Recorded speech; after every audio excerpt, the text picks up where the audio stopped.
Love and Relationships, Grade 9 Essay Plan Series, Episode 10. In this video, we'll be comparing Sing Song and Sonnet 29. Now, over the last couple of weeks, I've been writing up some unique essay points and plans for you as a free resource, so I would really appreciate it if you subscribed if you liked this video. So, the first line of argument with Sing Song and Sonnet 29 is that both poems explore fantastical depictions of love. So, conceit, when I say the word conceit, it just means the main message of the poem or the main comeback or takeaway from the poem. So, in Sing Song, the conceit is the idea of value being balanced between shop produce and his wife. And you can tell this from the plethora of the semantic field of value: half price, charge, cost, come to, priceless. All of these words have something to do with value. And it highlights how this shopkeeper is trying to balance his hectic life of what value is valued monetarily in terms of what's being sold and his value of spending time with his wife.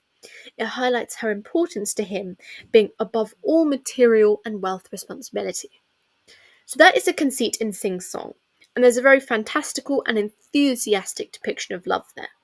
Now, in Sonnet 29, the conceit is being employed through this extended metaphor, implying both a sexual and spiritual aspect of love, which shows how all-encompassing love can be.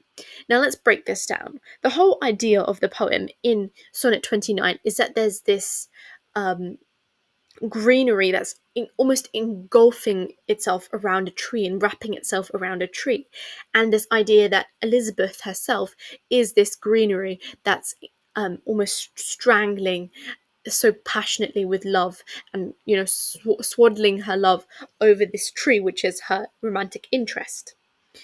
um Now, these bands of greenery engulfing the tree is quite a nice image because it's both natural, but it still is able to reveal that passion in the relationship.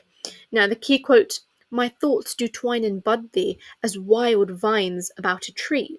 There's this sexual innuendo from the wild, this uncontrolled passion, and also during that era, the word bud often symbolized female genitalia.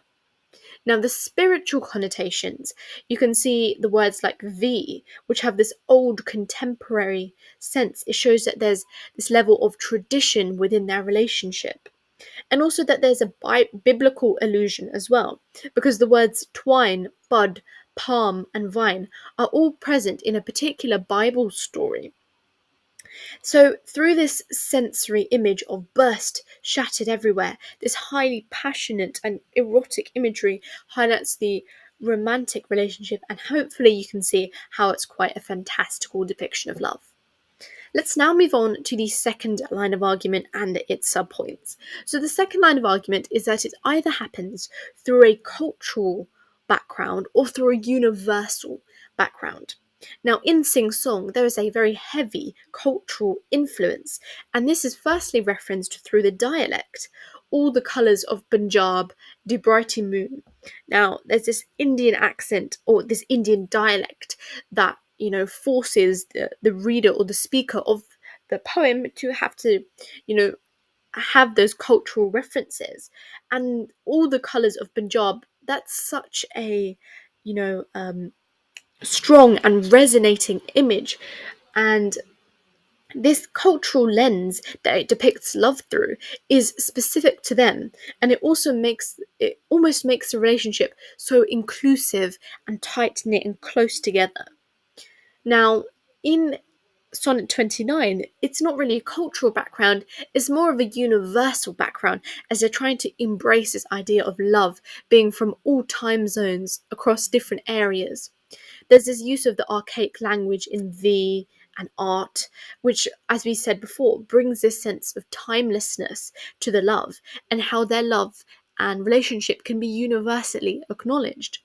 There's also the use of natural imagery, which depicts the love as something that can be universally experienced because nature is, anyone can access nature around the world. Sonnet 29 also follows the traditional Petrarchan sonnet, and this clear refusal to choose the more modern Shakespeare sonnet form. And this refusal of the iambic pentameter reinforces how the relationship is traditional. Despite its passion, it marries the two together of being timeless, respectful, traditional, along with passionate and all encompassing. And also, it has this interesting idea of being universal because instead of it being referenced by a man, because most Petrarchan sonnets and sonnets in general were written by a man to a woman, the fact that it was written by a woman also increases the relatability, and that more it could be more universal to people. Um, the quote rather lustantly renew thy presence. It's quite interesting how it suggests that the love is imperfect. It includes the lust is quite, uncontrolling, and it's often viewed as a sin within Christianity. However, she's marrying it with this the archaic language of renew thy presence, and it suggests this marriage of both timelessness and sexuality. So I hope I didn't ramble too much there. If you did find this video and this essay plan helpful, then make sure you subscribe and you like. Remember, I use these and I got a grade 9, so hopefully it will help you get the same grade. Thank you again so much for watching, and see you soon.